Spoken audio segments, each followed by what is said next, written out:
네, 오늘 말씀은 르완다 형제들과 같이 있는 걸로 생각을 해서 사실 한국어와 영어로 같이 준비를 했는데 우리 르완다 학생들이 서울에 데이지교회 초청을 받아서 아마 서울에 간 것 같습니다. 그래서 오늘은 그 한국말로 네이티브 스피치로 하겠습니다. 오늘 말씀을 나누고 싶은 것은 제가 영어 설교 시간에 계속 그리스도인의 생활에 대해서 설명을 하고 있었는데 세 번째 과제인 교제에 대해서 이야기를 해보고 싶습니다.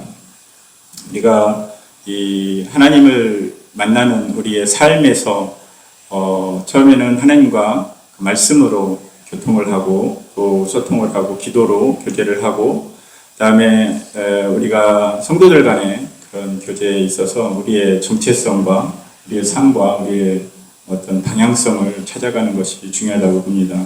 그리고 또 그것을 통해서 깨달은 것들을 이웃과 나누고 전도하는 것이 우리의 그리스도인의 삶이라고 보여집니다. 사실은 그 어떤 우리가 인생을 살면서 항상 만남으로 시작하고 만남으로 헤어짐으로 끝나는 것 같아요. 처음에는 부모님을 만나고 국가를 만나고 이웃을 만나고 친구를 만나고 또 학교의 그 클래스메이트들을 만나고 직장을 만나고 또 알지 못하는 사람과 이렇게 어떤 트러블이 생기거나 악유가 생기거나 이럴 때도 또 만남이에요. 또 사실은 불행한 만남도 있는데 그렇게 시작하는 게 우리의 삶인 것 같습니다. 처음과 끝이 다 우리가 살아가는 삶이 만남의 연속인 것 같습니다. 말씀드린 것처럼 처음에는 그리스도의 생활을 이렇게 우리가 네 가지로 나눠서 말씀을 드릴 수가 있는데 말씀의 묵상, 그 다음에 기도, 그 다음에 교제, 전도하는 삶, 이 네 가지로 이렇게 표현을 할 수가 있습니다. 영어로 쓰여 있어서 죄송합니다. 우리가 어떤 하나님과의 먼저 소통이 제일 중요한 만남이겠죠. 우리는 그리스도인이 되면서부터 하나님의 자녀, 또한 하나님의 아들, 하나님의 권속 이렇게 표현하면서 우리가 진정한 그 예배를 통해서 하나님을 만나고 기도를 통해서 만나고 이렇게 만남이 이루어집니다. 또한 우리가 수직적으로 그렇게 하나님과의 만남이 이루어지지만 또 수평적으로 성도들 간의 교제에 있어서도 또 만남이 이루어지기도 합니다. 우리는 어떤 삶을 살아야 할지 그러한 삶의 방향과 목표를 정확하게 이렇게 두고 살아야 된다고 보여집니다. 그냥 막 사는 것도 시간이 지나면 우리 인생은 죽겠죠. 그런 삶도 삶인데 우리의 방향성이 얼마나 중요한지 우리가 알 수 있는 것은 우리는 그리스도인이기 때문에 그리스도인으로서의 삶의 방향성이 있어야 되는 것입니다. 반드시 구별된 삶을 살아야 되고 구별된 삶을 살기 위해서는 어떻게 살아야 될지 학습을 통해서 배워야 되고 성경을 통해서 배워야 되고 또한 기도를 통해서 항상 하나님과 접촉점이 있어야 그 가이드로서 하나님의 방향에 따라서 갈 수 있다고 우리가 보는 것입니다. 첫 번째로는 하나님과 만나는 것은 하나님이 영이시기 때문에 우리도 영으로 만나야 된다는 것입니다. 다 같이 한번 읽어볼까요? 시작. 하나님은 영이시니 예배하는 자가 신령과 진정으로 예배할지니라. 우리가 착한 행실을 통해서 어떤 선한 일을 100가지를 하면 하나님을 만날 수 있다. 예를 들어서 1억을 기부를 하면 하나님을 만날 수 있다. 또는 우리가 큰 굉장한 파워, 그러니까 권력을 가진 사람이 하나님을 만날 수 있다.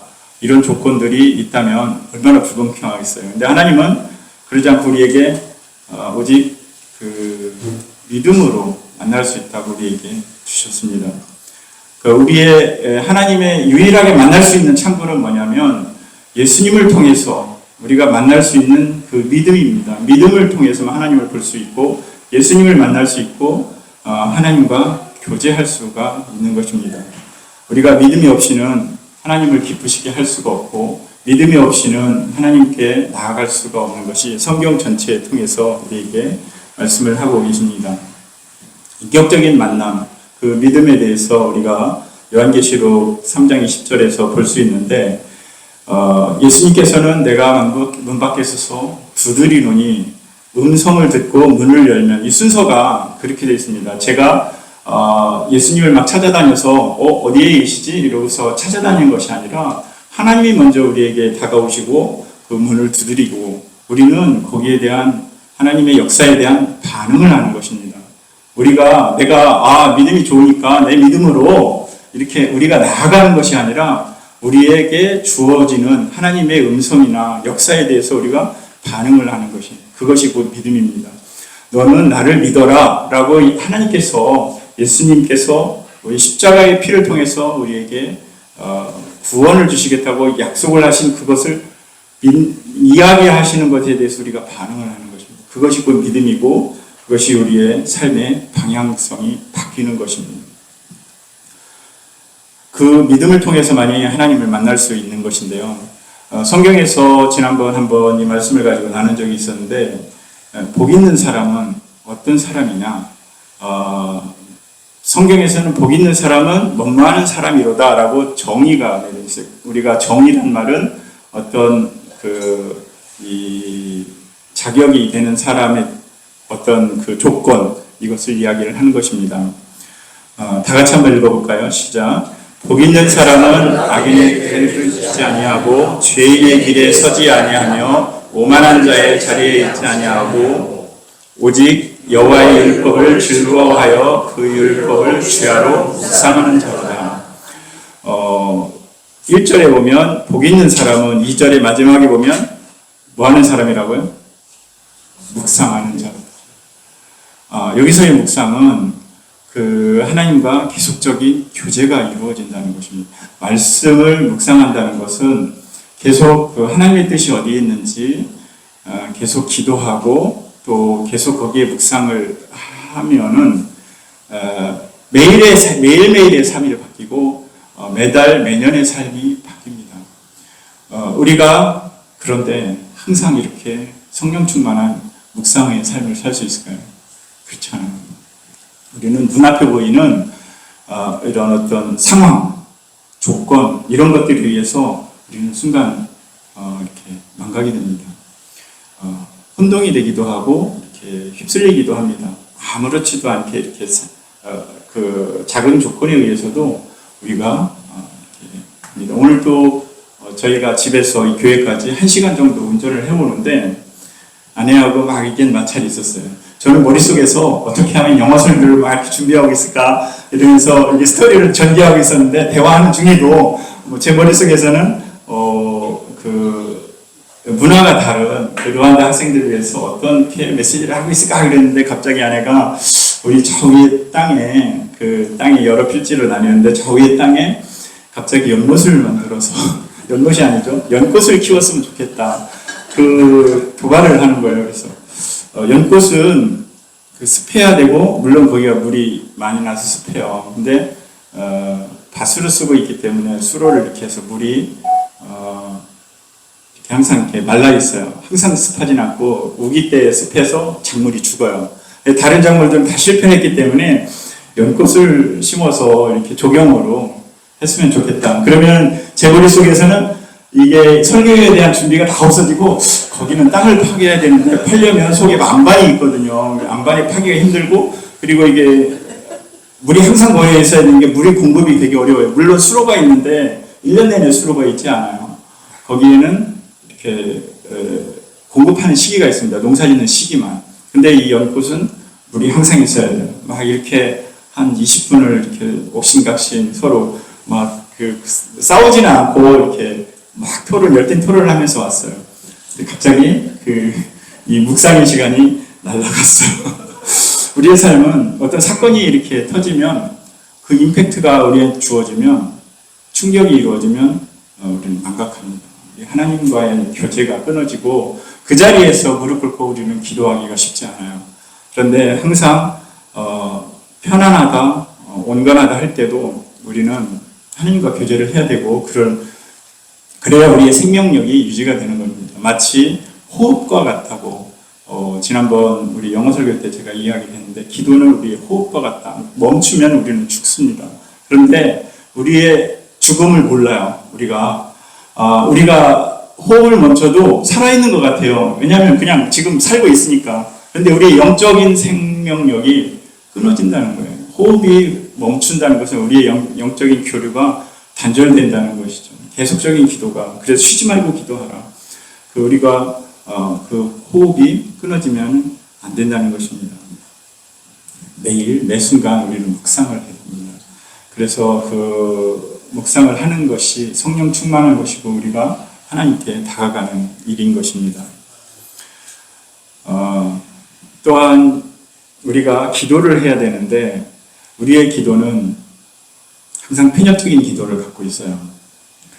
어떤 부분이냐면 우리 아들이 이번에 대학 입시를 하는데 이 아들이 시험을 잘 볼 수 있게 해주십시오라고 또는 이번에 아파트 추첨 신청을 했는데 당첨되게 해주십시오. 이거 당첨되면은 이런 기도를 많이 해요. 저 시합에서 우리나라가 이기게 해주십시오. 이런 기도도 해요. 남자들은 축구할 때 심지어는 그렇게까지도 기도를 해요.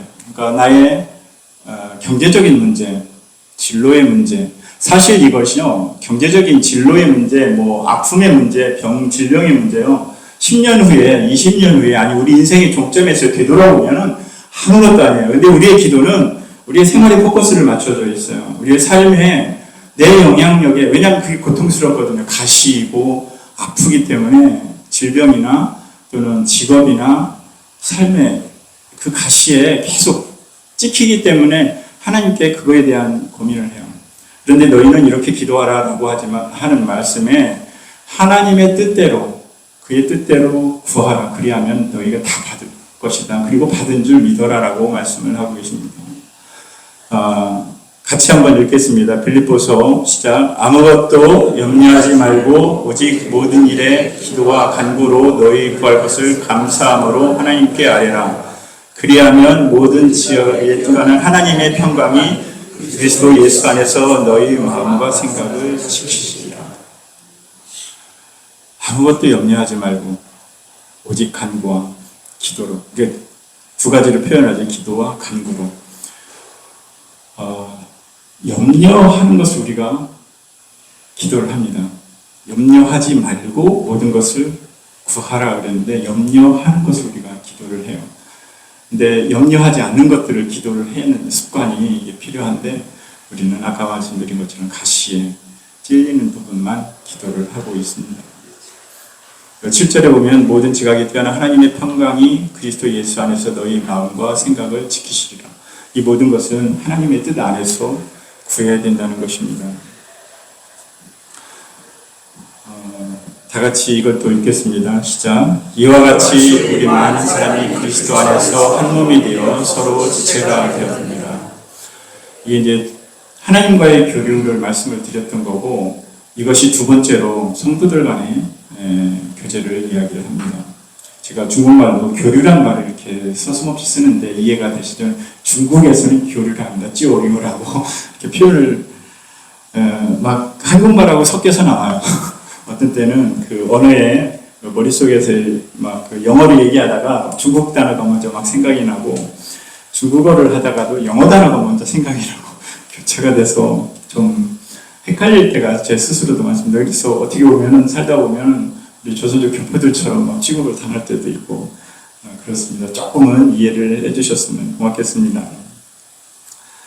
지체에 대해서 이야기를 하고 있는데 우리는 그리스도의 안에서 한 몸이 되어라고 표현을 하고 있습니다.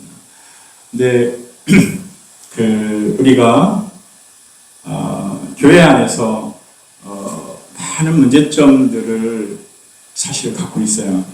우리가 형제 자매이고 같은 권속이고 같은 하늘 아래에 이 지상에서 성도로서 살고 있는데 제가 처음에 예수님을 영접하고 그 작은 교회지만은 그 대전에 있는 교회를 다닐 때 너무 기뻐가지고 옆에 교회 목사님들도 막 만나고 싶었어요. 그런데 목사님들끼리 안 친하다는 거예요. 친하지 않다라는 거예요. 제가 너무 놀랐어요. 이상하지 않나요? 목사님 그 양들을 기르는 목사님들 그 인도자들끼리 친구해야 되잖아요. 엄청 친해요. 친해야 돼요. 그런데 전혀 성도들을 향해서 혹시 뺏길까봐인지는 모르겠지만 그 경쟁 관계라는 것을 깨닫게 되었고 형제, 자매라는 그 것을 넘어선다는 것을 알게 되었습니다. 지금 한국교회의 문제점은 제왕적 그 목사님들의 파워와 그것을 섬기는 성도들의 태도와 누리는 성도들의 자세의 문제가 있습니다. 우리는 엄청난 많은 선교사들을 파송한 교회야. 우리는 1000명이나 넘는 선교사를 파송했어. 한 명의 선교사를 파송하기 위해서 얼마나 많은 희생을 치르는데 우리는 1000명이나 보내고 있어. 라고 또는 우리는 엄청나게 5만 명이 모이는 교회야. 이 교회 건물을 봐. 이게 우리의 현실입니다. 서울에 가서 또는 이 대도시에서 성도님들과 교제를 할 때에도 너네 교회는 몇 명이나 다니는데 이게 인사예요. 그리고 파워는 얼마나 있는지, 중심에 어디에 서 있는지 이렇게 우리의 문화는 변질되어 있습니다. 성도들 간에서도 마찬가지인데 우리는 한 몸, 한 그리스도의 형제라고 하지만 실질적으로 이해관계가 많습니다. 몸은 한 지체뿐이요 여럿이니 너희는 그리스도의 몸이요 지체의 각 부분이라. 우리는 한 파트라고 생각을 해야 됩니다. 한 멤버라고 생각을 해야 됩니다.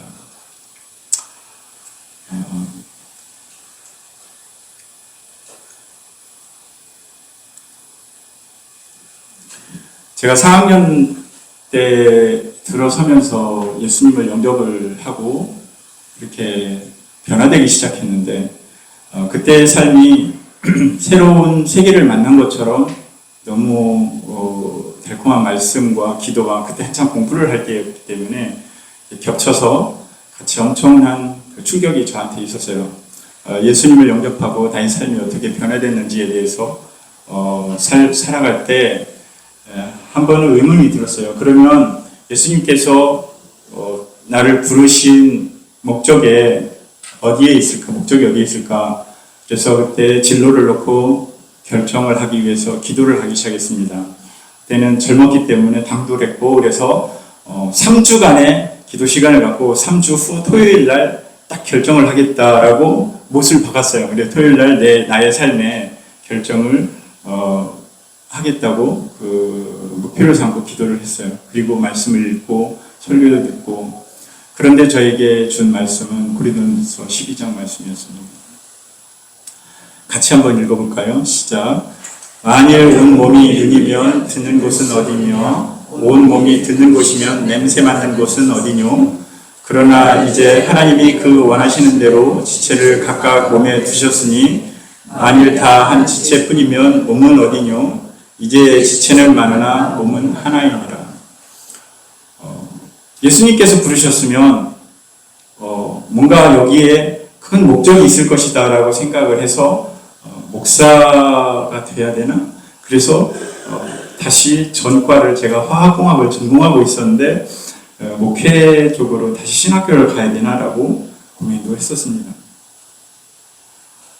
그때 주신 말씀이 선교사나 목사님이 할 수 없는 일을 엔지니어는 할 수 있지 않느냐, 공학을 하면서 할 수 있지 않느냐라고 생각을 하고 방향을 틀기 시작했습니다. 그리고 그 말씀을 마지막 날 토요일 날 전에 금요일에 그 말씀을 주셨어요.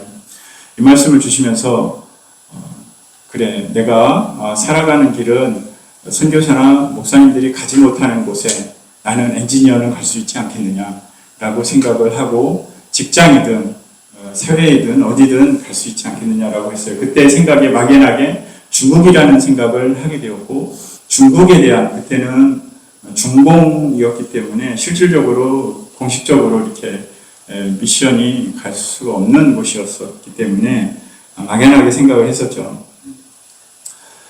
그런데 저는 중국어를 하지 않았어요. 전혀 중국어 공부를 하지 않았어요. 준비를 그렇게 했었으면 아마 젊어서부터 열심히 중국어 공부를 해서 언제 때를 때 기다려야지 하고 있을 것 같은데 그러지 않았어요. 왜 그러지 않았는지 저도 모르겠어요. 근데 대학원에 진학하고 직장을 잡고 이렇게 계속 그 삶의 현장에서 저는 교회에서 뭐 사역자처럼 이렇게 생활했던 것 같아요. 그렇게 해야 된다고 생각을 했고 봉사, 섬김을 해야 된다고 생각했어요. 종착적으로 나의 방향이 이렇게 정해져야 되는데 어떤 그런 삶으로 이렇게 살아냈지 그런 방향이 없었던 것 같습니다. 그런데 어느 날 중국을 바로 가게 됐어요. 그때는 제 아내가 결정권이 있었기 때문에 아내한테 중국에 갈래? 우리 중국 법인을 이렇게 만들고 공장을 세우는데 사람이 필요하다. 근데 갈 사람이 없다. 담당자들은 다 안 가겠다고 팀장들 물어보니까 안 가겠대요. 그때는 중국이 환경도 안 좋았기 때문에 아내는 우리 큰아이가 중3이 되었을 때 학교에 면담을 하고 오더니 이 대학 입시에 대한 이제 고민이 생긴 거예요. 우리가 이 한국에 그 당시에는 대학 입시, 지금도 그렇지만 엄청난 스트레스와 그런 과정을 우리 아이들이 거쳐야 된다는 거에 거부감이 있었던 것 같아요. 그래서 중국에 가도 괜찮겠다라고 생각을 하고 중국을 향해서 가려고 생각을 하기 시작했습니다. 근데 그 즉시 하나님께서는 한 달 만에 옮기셨어요. 아무 준비가 안 된, 중국어도 준비가 안 되고 마음도 준비가 안 된, 청년 때부터 꿈었던 꿈이었는데, 비전이었는데 아무 준비가 안 돼 있었어요. 그런데 그 순간에도 그런 머릿속에는 중국에 대한 비전과 그런 것들이 있었죠. 그런데 중국에 가서도 마찬가지입니다. 저희가 다 모든 걸 버리고 중국에 왔는데 하나님, 나 중국에 왔잖아요. 그런데 작은 법인으로 계속 그 코너로 몰아가시는 거예요. 왜 그러실까? 난 중국에 왔잖아요. 중국에서 살려고 이렇게 미션에 대한 생각을 갖고 있잖아요. 라고 했는데 거기에는 수많은 선교사님들이 있었고 목사님들도 계시고 수많은 사람들이 그런 비전을 가지고 온 사람들이 참 많았어요. 그 중에 한 사람이라고만 생각을 했었죠. 그런데 돌이켜보면 하나님의 계획이 세밀하게 있었던 거예요. 그 주재원들은 3년이나 5년 만에 한 번씩 순환을 하는데 제가 중국에 오랫동안 살 수 있었던 이유가 그 법인을 분리하고 쪼개고 작은 법인들로 가면서 시간도 참 많아졌어요. 아마 대기업에 있었거나 그 본부에 있었으면 너무 바빠서 그런 일들을 못할 건데 저는 좀 프리하게, 저희 직업은 교회 집사였고 그 회사는 취미생활로 다니고 운동은 제 습관이었고 이렇게 중국에서 살았던 것 같습니다. 돌이켜보면 지금은 중국에서 많은 선교사님들이 다 나왔어요. 그리고 뭐 추방이 됐든 스스로 어떤 경제적 여건이든 여러 가지 뭐 환경에 의해서 특히 이제 가장 컸던 게 코로나 환경인데 그러면서 거의 제가 알던 모든 선교사님들은 다 나오셨는데 저는 아직도 중국을 다니고 있습니다. 그래서 선교사나 목사님이 못 가는 곳, 엔지니어는 지금도 가고 있구나 생각이 들면서 중국에 대한 그 비전이나 이런 것들이 아직도 새로워지고 있습니다. 우리의 비전과 우리의 방향성은 아까 말씀드린 방향성은 나이가 많이 드셨다고 젊다고 구별되는 것이 아닙니다. 현재 지금 나의 생활, 현재 여기 장로님들이 또는 집사님들의 상황에서 현재 포인트를 찍고 스타트를 어떻게 갈 것이냐, 이것이 우리의 비전과 방향과 힘입니다. 계속해서 말씀을 보면 다 사도겠느냐, 선지자겠느냐, 교사겠느냐, 능력을 행하는 자겠느냐, 다 병 고치는 은사를 가졌겠느냐, 다 방언을 말하는 자겠느냐, 통역하는 자겠느냐, 너희는 더 큰 은사를 사모하라. 내가 또한 제일 좋은 길로 너희에게 보이리라. 31절 그 마지막 절에 보면 더 큰 은사를 사모하라. 내가 또한 제일 좋은 길을 너희에게 보이리라. 제일 좋은 길이 뭔가요? 위에서 다 나왔잖아요. 사실 우리의 은사는 위에 다 나왔어요. 그런데 더 큰 은사를 사모하라. 또한 제일 좋은 길을 너희에게 보이리라. 이 말씀은 각자에게 한 명 한 명에게 너에게 맞는 정확한 길을 내가 보여줄 것이다 라고 저는 해석을 하고 있습니다. 엄청난 큰 사건을 일으키고 이렇게 큰 업적을 일으키는 선교사님들이나 이런 것이 아니라 작은 일에 내 이웃 한 명, 내 친구 한 명, 내 사회에 속한 공동체에 속한 그 사람들을 향해서 그리스도인으로서 구별된 삶, 그것이 나의 길이라고 봅니다. 예수님을 따르는 제자, 예수님을 믿는 성도는 냄새가, 향기가 흘러나야 됩니다. 어떤 향기냐면요, 아무 말도 않고 그 삶을 살다가 지나쳤을 때, 그 사람은 정말 그리스도인이었어 라는 그 향기가 그 주변에 이렇게 퍼지게 돼 있어요. 왜냐하면 사람은 말을 하고 행동을 하고 영향을 주기 때문에 그 사람의 자리는요, 분명하게 드러나게 돼 있습니다. 어느 날 대전에 있는 그 교회에 참석을 했는데 저를 막 찾아요. 누가 찾냐? 그랬더니 그 세가족실에 갔더니 중국에서 상해에서 있었던 분이래요. 근데 저는 몰라요. 전혀. 얼굴을 보니까 한 번도 뵌 적이 없어요. 그분도 저를 못 뵌 적이 없대요. 그런데 그분 말씀이 저에 대해서 얘기를 많이 들었다 그러면서 이 교회 다닌다고 뵙고 싶다고 와서 찾았어요. 제가 중국에서 어떤 생활을 했는지 속속들이 사람들은 다 알고 있는 거예요. 그분이 저를 찾아온 거는 아버지 학교도 했었고 교회를 어떻게 다녔고 어떻게 했었다고 이름을 들었었다고 얘기를 하면서 찾아왔던 거예요. 우리의 삶은 드러나는 것입니다. 그러니까 잘하든 잘못했든 상관없이 그 속으로 깜짝 놀랐어요. 그래서 이게 숨겨진 비밀이 없구나. 중국에서는 한국과 먼 거리 이렇게 단절된 삶인데 이게 다 한국에서도 드러나는구나 생각했습니다. 저의 중국의 생활은 SNS에서도 많이 드러나 있습니다. 그런데 우리의 그런 영향력은 좋든 나쁘든 영향을 서로가 주는 거예요. 그런데 우리 성도는 어떤 향기를 갖고 있느냐에 따라서 하나님께 영광이 되고 그렇지 못하고 또 우리의 삶의 방향성에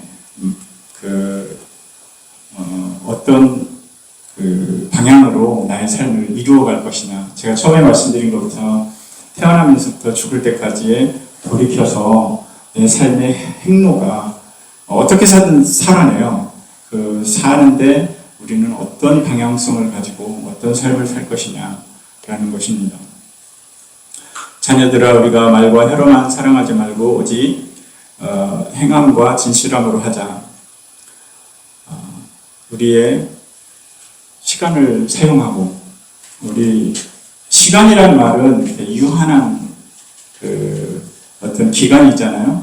우리가 회사에서 월급을 받는다. 이것은 제 시간을 팔아서 돈을 받는 거예요. 노동도 팔지만 제 시간에 인생에 8시간씩 내 시간을 팔아서 돈을 받는 것처럼 우리의 시간이 유한한 시간을 어디에 투자를 할 것이냐는 굉장히 중요한 부분입니다. 그런 계획 속에 있어야 되고 낭비가 없어야 되고 나름은 유용하게 사용을 해야 되는 것입니다. 나쁜 일에만 공모하고 어떤 그냥 나태와 게으름으로 나를 내버려 두지는 말아야 되겠죠. 거기에는 우리가 진실함으로 해야 된다는 말씀입니다. 다 같이 한번 읽겠습니다. 시작. 그러므로 이제부터 너희가 외인도 아니요 손도 아니요 오직 성도들과 동일한 시민이요 하나님의 권속이라. 너희는 사도들과 선지자들의 터 위에 세우심을 입은 자라. 그리스도 예수께서 친히 모퉁이 돌이 되셨느니라. 아멘. 성도들과 동일한 시민이요 하나님의 권속이라. 하나님의 권속자로서 나는 어떤 축복을 누리고 사는가? 누리면서 살아야 됩니다. 우리는 맨날 찌들려서 그리스도인이니까 막 양보하고 뭐하고 이렇게 해서 죄인처럼 사는데 그게 아니라 당당하게 권속으로서 사는 거예요. 그 권속을 영향력으로 주는 것입니다. 누린다는 것이 권위자로서 이렇게 행패를 부리듯이 권위를 부리는 것이 아니라 섬김으로써 내가 적극적으로 섬기고 적극적으로 후원하고 적극적으로 힘을 주면서 도움을 주면서 그렇게 누리면서 사는 것입니다. 그것이 누리는 것이고 그 터 위에 세우심을 입은 자로서 그리고 예수님께서 친히 모퉁이 돌이 되셨다고 그 본을 보이셨다고 했는데 우리는 그 축복을 누리는 것입니다. 축복이란 표현을 저는 이렇게 했습니다. 축복을 받은 사람, 아까 복 있는 사람이라고 얘기를 했는데 축복이란 말은 항상 우리에게 주어진 것을 내가 깨닫는 것입니다. 축복을 주십시오. 하나님께 계속 매달리면서 받는 게 축복이 아니라 이미 나한테 주어져 있는 거예요. 그런데 내가 깨닫질 못해서 부족함을 느끼고 맨날 억울해하고 맨날 그런 거예요. 축복은 우리에게 이미 하나님께서 다 주신 것인데 깨닫질 못하는 것입니다. 우리에게 공기가 이 안에 가득 차 있잖아요. 이것이 이미 우리한테 주어진 것을 내가 깨닫고 그걸 감사함으로 받아들이면 이게 축복이에요. 그런데 아무 신경이 없이 무신경으로 우리가 살아갑니다. 이 좋은 공기를 마시면서 우리가 이런 축복을 누리질 못하는 거예요. 누림이라는 것은, 우리가 누리면서 산다는 것은 하나님께서 주신 우리의 조건, 우리의 환경, 나의 그 그리스도인됨, 이런 것들을 우리가 누리면서 살아야 됩니다. 그래서 축복은 이미 우리한테 주어졌다. 우리가 깨닫는 것이다. 저는 이렇게 표현을 합니다. 말씀을 마칩니다. 우리가 그리스도인으로서 살아간다는 것은 그 축복 가운데 누리는 자라고 저는 표현하고 싶습니다. 그 누림은 내가 병에 걸렸을지라도 그게 나한테 꼭 필요한 것이었다면 나는 병에 걸려야 되는 거고요. 내가 차가 막혀서 비행기를 놓친다든지 내게 필요한 것이었다면 나는 비행기를 놓쳤어야 하는 거예요. 근데 우리는 그걸 위해서 잡고 힘줘서 잡고 그것을 향해서 기도하고 매달리는 거예요. 우리의 삶은 하나님과 동행하는 삶이어야 되고 교제하면서 매일 묵상하면서 그 하나님의 깊은 뜻과 예수님의 목적이 어디에 있는지, 우리에게 향한 하나님의 목적이 어디에 있는지 늘 묵상하면서 그 축복을 누리면서 살아가야 된다고 생각합니다. 잘 안 돼요. 그런데 그것을 묵상의 시간을 통해서, 큐티를 통해서 우리는 계속 이루어져야 된다고 생각합니다. 기도하겠습니다. 하나님, 우리는 죄인일 수밖에 없고 부족한 삶을 살지만 하나님께서 기뻐하시고 영화롭게 하시고 축복된 자로 이끌어 가시는 성도임을 우리가 자각합니다. 하나님, 늘 주신 축복을 감사하며 늘 감사하는 마음으로 이 세상을 살아가길 소망합니다. 마지막 마치는 날까지 우리의 삶을 주관하셔서 우리를 깨닫게 하시고 우리를 인도하여 주시옵소서. 그 은혜를 사모하며 항상 나아가기를 소망합니다. 예수님의 이름으로 기도합니다. 아멘.